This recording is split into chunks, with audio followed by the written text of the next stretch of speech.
Local 4 News begins right now with a breaking news alert. Inside the Detroit Police Precinct shootout, security cameras capture the deadly chaos. This is the video Detroit police commanders want you to see. But a word of caution, it's difficult to watch.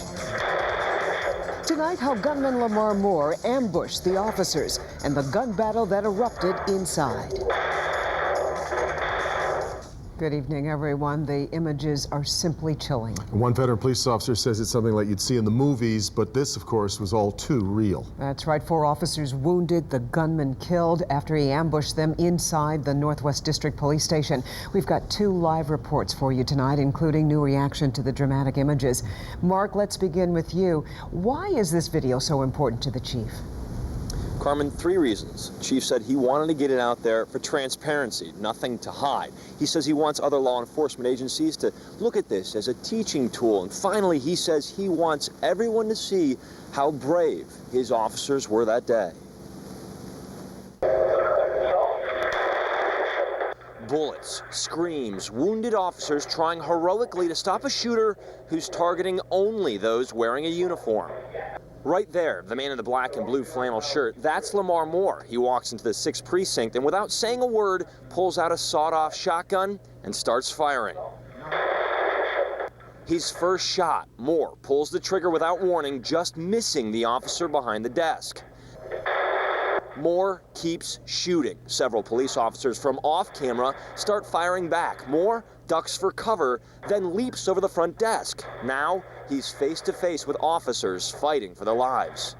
Now, Moore is trading gunshots with the sergeant and commander from just feet away. Watch as Commander Brian Davis throws a garbage can at Moore in an effort to defend himself. Moore keeps shooting, and so do police. Seconds later, Moore falls to the ground, dead.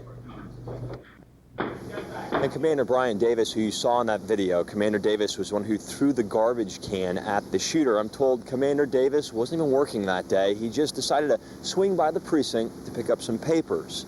Everyone we talked to today, his friends and colleagues, calling him an incredible hero. Reporting live downtown, I'm Mark Santia, Local 4. All right, Mark, certainly, and seeing it over and over again, it's still as chilling as it was the first time that I saw it. Let's get an update now on the 2 officers who are in the hospital. What's the latest on their condition? Some very good news, Carmen. Just minutes ago, I was told that the 2 officers, the remaining 2 officers who are still in the hospital, both released today. They're at home right now. So all 4 officers who were shot there at the 6th precinct are at home, and they're recovering, and they're expected to be just fine. All right, our Mark Santia reporting for us live. Devin? Carmen, again, we want to stress the Detroit Police Chief and Mayor Bing want this video released to the public so that every one of us understands what the officers went through. Bora Kim watched that video along with some Detroit residents at a local barbershop. Let's get to Bora for their reaction. Bora? Yes, Devin, we got reaction immediately after the release of this video from customers and employees alike. And it seems like the quick introduction made by Chief Godby there about really not to use this video to assess blame and really to see the heroic efforts of these police officers seemed to resonate with a lot of people we spoke with. But we did want to start off by hearing from the owner of this hair salon, Little Willie's Hair Salon. And we watched him knowing that he was married to a police officer. When I found out they was going to play the tape, I was kind of shocked because normally they don't show nothing, too graphic on television like that. So I think there was a reason why they wanted to show it, to send out a message to people that stuff like that you just don't do, and if you do stuff like that, the repercussions of it. It's very important. We see everything else, why we can't see what's going on in our city. We need to know how to take cover when things like this happen. What was hard to watch about it? Was it? I think the anticipation of the gunfire, and then you start seeing the officers falling down. It's just like, oh my God. So yeah, it was very hard to watch. So you believe this is a wake-up call for the police department? Maybe they need more security? Yes. I believe that because, like you said, anything can happen anywhere, anytime. But if you are protecting us, you also got to protect yourself. A lot of people out here does not know what police officers go through each and every day. I can account for it firsthand by being married to a police officer, and some of the things that she came back and told me about what she go through on her job. I feel for them because they have to go out and perform their job each and every day, put their lives on the line for for us as citizens. And a common theme, it seems like, to the folks that we spoke with was that this video was really truly a reminder of just how even the safest place that many would assume would be a police department could be at times dangerous. So again, another really realistic reminder of just how things are today. That's the latest here from Detroit. Bora Kim, I'll send it back to you. Sure is, Bora, and our coverage on this will continue online and on the air. In fact, coming up new at 5:30, you'll hear from the local man who was caught in the crossfire, who doesn't want to see the video. I don't want to glorify what happened or the fact that I'm not hit. For all proper reasons, I should be hit. So whatever reason why I'm here to tell the story, I'm here. It turns out it's truly amazing, and he's telling it tonight, his story to Local 4.